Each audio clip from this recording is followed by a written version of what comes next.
आइए आज के वचन में जाते हैं। रोमियो उसका 12वां अध्याय पहला वचन। रोमियो उसका 12वां अध्याय पहला वचन। मैं शीर्षक पे नहीं जाऊंगा, मैं आज वचनों पे जाऊंगा। शीर्षक आपको समझ में आ जाएगा मध्य में। रोमियो उसका 12वां अध्याय पहला वचन। हे भाइयों, मैं परमेश्वर की दया स्मरण दिलाकर तुमसे विनती करता हूँ, अपने शरीरों को जीवित और पवित्र और परमेश्वर को भावता हुआ बलिदान करके चढ़ाओ। यही तुम्हारी आत्मिक सेवा है। आमीन। आज कितने लोग कहते हैं कि मेरा आत्मिक जीवन सही नहीं है, या मेरा आत्मिक जीवन स्टक सा हो गया है, वो बीच में रुक गया है। चर्च, मैं आपसे कहना चाहता हूँ, परमेश्वर फिर एक बार आपको मौका देने जा रहा है आपके आत्मिक सेवा में बढ़ने का। हम देखते हैं, अरे वो लीडर कितना अच्छा मिनिस्ट्री कर रहा है, अरे जिसको मैंने बुलाया वो भी मिनिस्ट्री कर रहा है। सवाल होता है, मेरा जीवन का मिनिस्ट्री कैसा है? क्या मैं फिजिकली मिनिस्ट्री कर रहा हूँ? क्या मैं आत्मिक मेरा मिनिस्ट्री चल रहा है क्या? ये सवाल यहाँ बनता है। चर्च, आज हम यहाँ खड़े हैं तो शायद हमारे चेहरे पे मुस्कान होगा, लेकिन हमारे दिलों में बहुत बड़ा दर्द है। अनकही बातें हमको सताती है और ये टूटा हुआ दिल लेकर हम हर संडे आ जाते हैं।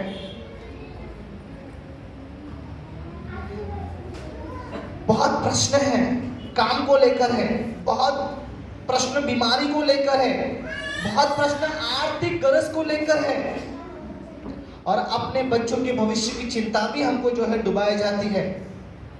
आज प्रभु आपसे पूछता है, क्या तुझे मुझ पर भरोसा है? आज प्रभु आपसे पूछता है, क्या तुझे मुझ पर भरोसा है?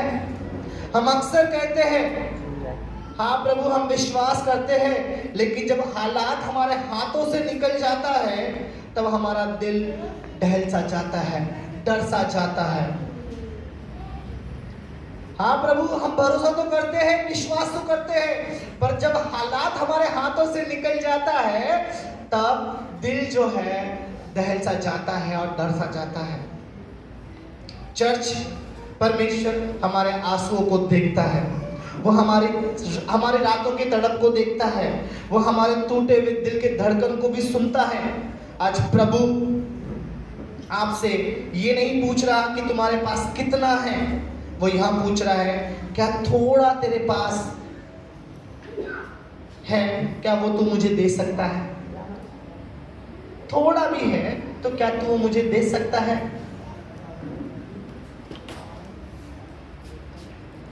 आज बातें यहां होती है समर्पण की, अगर इंग्लिश में कहें तो सरेंडर। आज हमारे जीवन को देखना है, हम पूरी तरह से परमेश्वर को समर्पणता देते हैं क्या नहीं? हम बातें बोलते हैं, प्रार्थना करते हैं, हम 2 घंटा प्रार्थना करते हैं, 3 घंटा प्रार्थना करते हैं, बाइबल पढ़ते हैं। समर्पणता किधर है परमेश्वर की ओर? बाइबल पढ़ना, प्रार्थना करना दर्शाता नहीं कि आपका समर्पण कितना है परमेश्वर के लिए। परमेश्वर के वचन को अपने जीवन में लागू करना, ये आपकी समर्पणता को दिखाता है।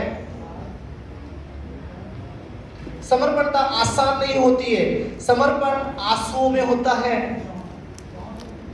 समर्पण दर्द में होता है, लेकिन समर्पण ही परमेश्वर की दया को बहने देती है। हम घुटने पर झुक जाते हैं तब परमेश्वर हमें उठाता है। जब हम कहते प्रभु अब मैं मेरा जीवन तुझे देता और तू संभाल, यहाँ पर समर्पणता होती है। प्रभु अब मैं नहीं, तू मेरी जिंदगी को संभाल, तब स्वर्ग के द्वार हमारे लिए खुल जाते हैं। आज का ये संदेश यही है कि आज आपकी समर्पणता कैसी है। अगर समर्पणता है तो परमेश्वर की आशीष और दया को आप देखने पाएंगे। अगर समर्पणता नहीं है तो आप कोई ना कोई विषय में दया दिखेगी, आशीष भी दिखेगी, पर दोनों साथ में। इसलिए समर्पणता होना बहुत जरूरी है। आज प्रभु आपको बुला रहा है, डर को छोड़कर परमेश्वर को समर्पण करो। डर ये ऐसी चीज है, यहां बैठे हर एक इंसान के जिंदगी में है, और ये आपको समर्पण करने नहीं देगा परमेश्वर को। आपको इस पर विजय पाना है, और समर्पण उसकी दया और आशीष को देखने के लिए आपको समर्पणता क्या है इसको समझना बहुत जरूरी है। समर्पणता का अर्थ क्या है? समर्पणता का अर्थ यह है कि आपको अपनी इच्छा छोड़नी पड़ेगी। जहां लग रहा है अरे यार मुझे प्रार्थना को जाने का नहीं है, ये आपकी इच्छा है। नहीं, मुझे प्रार्थना को जाना है, ये परमेश्वर की इच्छा है। वो तो सदा चाहेगा कि आप उसकी उपस्थिति में बैठे रहे। यहां बैठे हुए भी अगर आप वचन पे ध्यान नहीं दे रहे हो, वो आपकी इच्छा है। पर यहां से भी कहीं पर आपको लग रहा है नहीं मुझे परमेश्वर की आवाज को सुनना है, तो वो परमेश्वर की इच्छा है।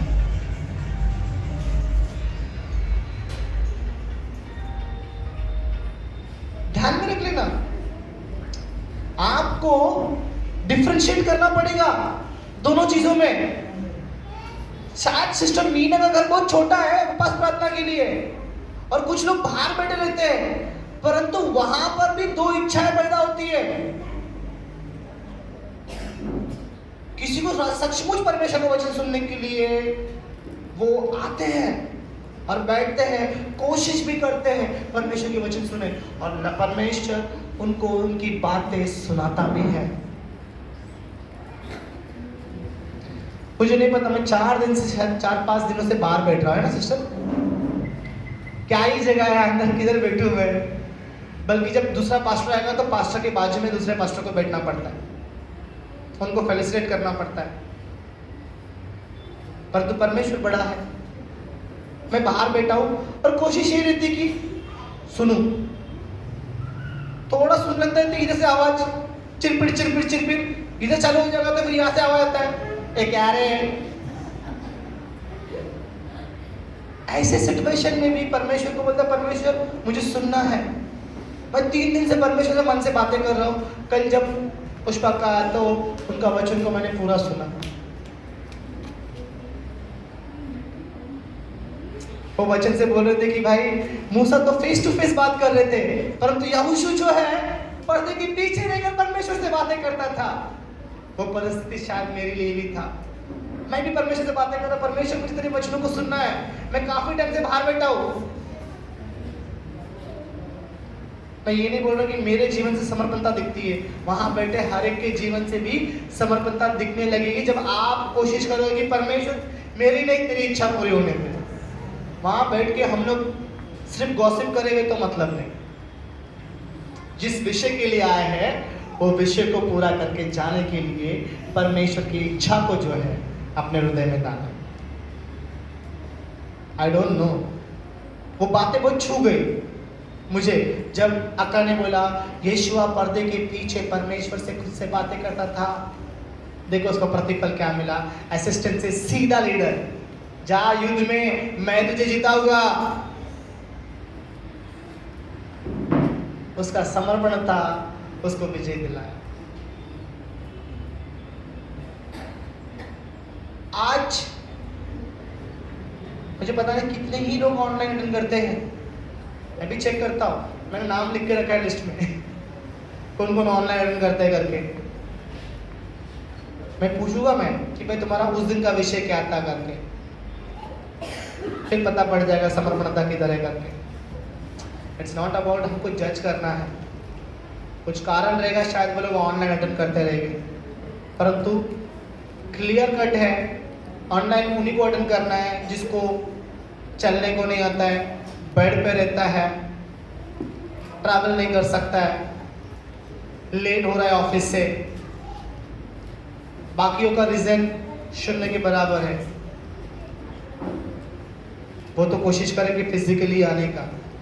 इसमें आपका समर्पणता दिख के आ जाता है, आपके चर्च के प्रति और आपके जीवन के प्रति। इसका प्रतिफल परमेश्वर आपको देगा। हालेलुया। अपने डर को छोड़कर उसके वचन में भरोसा रखो।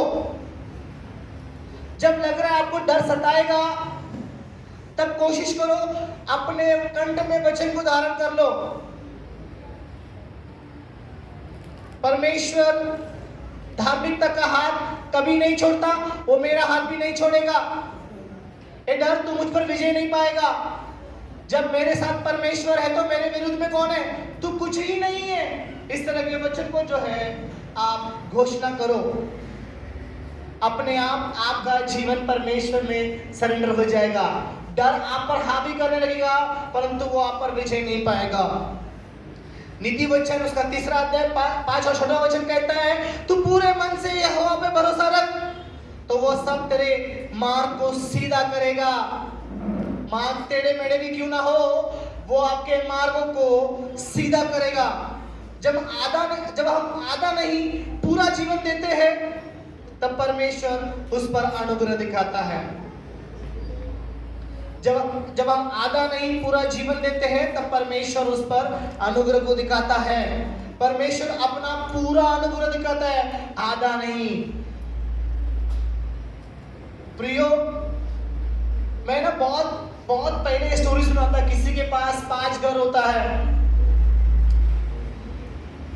वो परमेश्वर के पास आकर बोलता है, परमेश्वर तूने मुझे 5 घर दिया ना, इसमें से 2 घर मैं तेरे नाम पे करता हूं और 3 घर का वो अपने पास रखता है ताबा, और वहां पर भाड़ोतरी डाल देता है, और ये 2 घर परमेश्वर के लिए दे देता है। क्या होता है? रात को चोर आता है, तीनों घरों में चोरी होता है। जो भाड़ोतरी बोलता है चोरी होता है, हमको नहीं चाहिए घर तुम्हारा, छोड़ के चला जाता है। फिर बोलता है, परमेश्वर मैं 3 घर तेरे नाम पे करता हूं, 2 घर का ताबा मैं अपने पास रखता हूं। 2 घर पे भाड़ोतरी नया लगा देता है। सेम वही होता है, रात को आता है, चोरी होता है, मर्डर होता है, तो ये दोनों भाड़ोतरी भी डर के मारे जो है छोड़ देते हैं।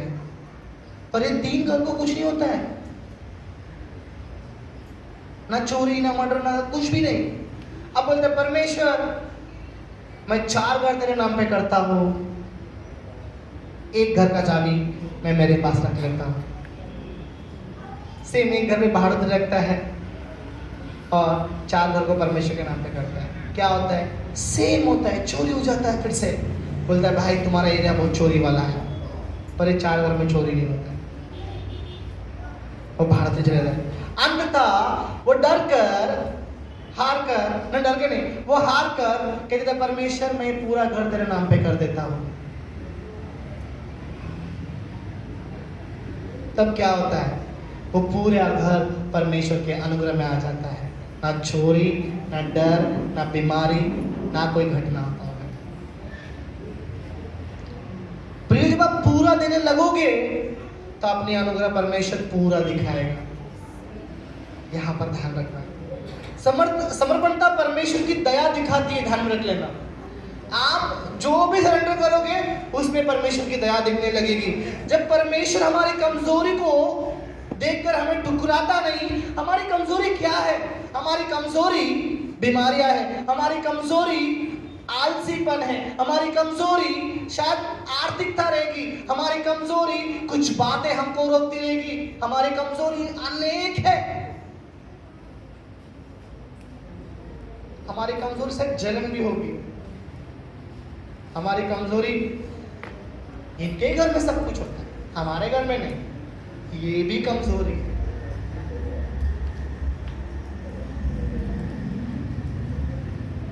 मुझे लगता है यहोशू को ऐसे ही बुलावा नहीं दिया। यहोशू के पास भी ये सारा विषय बहुत था। उसके पास, यहोशू के पास ये सारा विषय भी आया रहेगा। अरे मूसा से ही बात करता है परमेश्वर, मुझसे बात नहीं करता है। परंतु उसने ये बातों को ध्यान नहीं देकर वो अपने ही इसमें लगा रहा। हाँ बोला प्रभु मुझे तुझसे बातें करना है। Is that? कल यही बात बोली थी सिस्टर ने, if I am not wrong, थोड़ा बहुत आवाज मेरे कान तक आया तो परमेश्वर ने मुझसे बातें की है। चाहता ना परमेश्वर तेरा वचन को सुनना है करके। यहोशू भी बोला कोई बात नहीं, मूसा से बात कर देना फेस टू फेस, परंतु मुझे तेरे से बात करने की। यहोशू चाहता तो मूसा के प्रति सही बात करता है, मुझसे भी नहीं बात करता है। आज शायद हमारे लोगों के बीच में भी यही होता होगा। ये विषय को बढ़ावा देना जरूरी नहीं है। विषय हमारे लिए हमारा परमेश्वर क्या भला का काम करता है वो इंपॉर्टेंट है। प्रियो, आज परमेश्वर आपके द्वार पर आ रहा है, खटखटा रहा है, आप दूसरा विषय पे ध्यान दे रहे हैं। ध्यान हमारा कहीं और है। 100 प्रार्थना में से कोई तो प्रार्थना आपने बोला रहेगा परमेश्वर मुझे तुझसे बातें करना है, और परमेश्वर वो प्रार्थना को सुन के आपके दिल के द्वार पर भी आया रहेगा, परंतु कुछ तो बातें आपको रोक रही है परमेश्वर का द्वार खोलने के लिए। वो अड़थलों को, वो ऑब्स्टेकल को, वो बाधा को आजू कर दीजिए। इतना बड़ा विषय बनाने की जरूरत नहीं, नॉट सो इम्पोर्टेंट। यीशु मसीह के नाम से निकल जाओ। क्या जरूरत है? परमेश्वर आएगा मेरे लिए, मेरे घर में मेरे साथ में खाने के लिए। मेरे हर भोजन में वो मुझे आशीष को दे रहा है। जो खा रहा है वो मुझे पूरा पूरा शरीर को लग रहा है, उसमें मैं हष्ट पुष्ट और तंदुरुस्त हूँ, कोई बीमारी नहीं है। परमेश्वर तुम्हारे साथ में खा रहा है।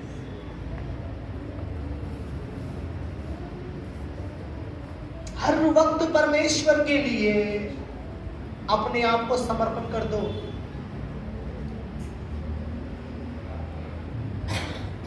हर वक्त परमेश्वर के लिए अपने आप को समर्पण कर दो। भजन संहिता उसका 37वां अध्याय 5वां वचन कहता है, अपना मार्ग यहोवा पर छोड़ दे और उस पर भरोसा रख, वह पूरा करेगा। जब हम कहते हैं प्रभु अब मैं नहीं, मेरी जिंदगी तू चला, परमेश्वर आपकी जिंदगी चलाएगा। तब परमेश्वर हमारी टूटी परिस्थिति में भी काम करेगा। शायद बहुत प्रॉब्लम है, लाइफ इधर का उधर है, ऊपर नीचे जा रहा है, प्रॉब्लम से परमेश्वर वहां पर भी काम करेगा। पर सबसे पहले समर्पणता बहुत जरूरी है। समर्पणता में परमेश्वर की आशीष प्रकट होती है। परमेश्वर की आशीष केवल धन नहीं, परमेश्वर की आशीष केवल धन नहीं। यहाँ बैठे हुए अगर कोई लोग चाहते हैं परमेश्वर मुझे आशीष करे धन से, परमेश्वर का आशीष केवल धन नहीं बल्कि शांति, संतोष, सुरक्षा और मार्गदर्शन है। मत्ती 6वां अध्याय 33 कहता है, पहले तुम परमेश्वर के राज्य और उसके धर्म की खोज करो, बाकी सारे वस्तु आपके पीछे आ जाएंगे। वो गर्दी में शायद सुनने को नहीं मिलेगा वचन आपको, उपवास प्रार्थना के ऊपर माइक नहीं है। मन के अंदर ये बोलना, परमेश्वर मुझे तेरी आवाज़ों को सुनना है, प्रभु मुझे तेरे कामों को देखना है, प्रभु मुझे तेरा कार्य करना है। क्योंकि मुझे मालूम है बाहर बैठेगा तो बहुत डिस्टर्बेंस होता है, आवाज़ ही नहीं आता है। मैं किसी को दोष नहीं दूंगा, परंतु मुझे ऐसा भी लगता है कि हमारे लोग बाहर बैठ के यही बोलते रहेगा, परमेश्वर मुझे तेरी आवाज़ को सुनने दे। वो डिस्टर्बेंस में भी परमेश्वर उनसे बातें करे। और जो परमेश्वर के राज्य धर्म की खोज करते हैं, बाकी सारे वस्तु उनके पीछे आ जाएगी। हालेलुया। कितने लोग विश्वास करते हैं?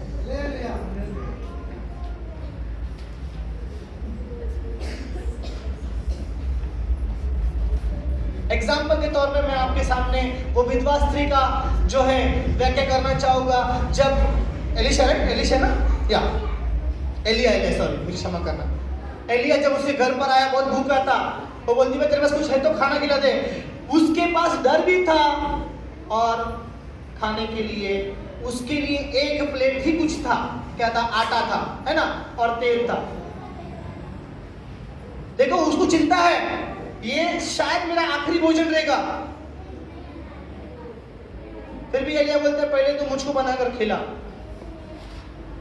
परमेश्वर के दास का बात सुनते हुए उसने बनाकर खिलाया। हमने देखा ना आटा का कमी हुआ ना तेल का कमी हुआ। ये चीज आप ध्यान में रखो। जो दास आपको बोलता है आप परमेश्वर को ढूंढो, बाकी सारी चीजें पीछे आ जाएगी। हम ये विषय को छोड़कर दुनिया के पीछे भाग रहे हैं, मुझे ये करना है, मुझे ये करना है, मुझे ये करना है, मुझे ये करना है। Not so important. इम्पोर्टेंट है कि आप परमेश्वर को खोजें, क्योंकि मेरा यहाँ खड़े होकर कहना यही होगा कि आप परमेश्वर को खोजें। मैं ये नहीं बोलूंगा कि भाई दुनिया को खोजें। मैं शुरुआत में भी यही बोला कि यीशु मसीह ही हमारा प्रथम स्थान होना चाहिए, बाकी कोई नहीं। परमेश्वर आपके दिल की बातें को जानता है।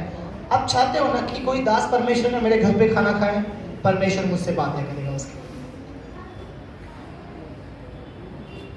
और कोई नहीं रोकेगा। जब परमेश्वर चाहेगा ना कि आपके घर पे वो दास आना है तो आएगा। उस विषय के लिए आप ठहरे रहो, परमेश्वर अपने समय पर उस चीजों को करेगा।